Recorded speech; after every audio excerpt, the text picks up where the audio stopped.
sometimes I have the music and I just start moving. And I'll give you 2 examples. So I have the most narrative work that actually has probably the easiest story to grab onto is a duet, and it's a relationship between a man and a woman.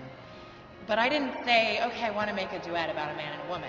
I had a piece of music from the jazz composer, and I started dancing, and I always dance and I always improvise, even at 8 months pregnant.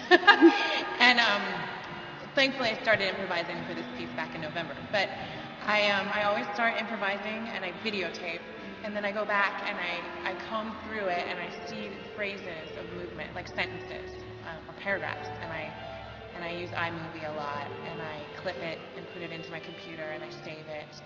And then I'll come back again and I'll start learning phrases, teaching them to myself because they were all improvised. And I'll make adjustments and I'll change things slightly or not. Sometimes it's pure.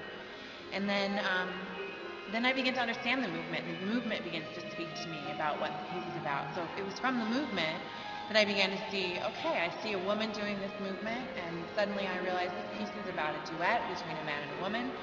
And rather than going, oh, I want them to be happy, and then I want them to be sad, rather than that, I go, well, what's this phrase saying to me, this movement phrase? What's this phrase saying? And I start to piece it together and compose it, and the piece emerges.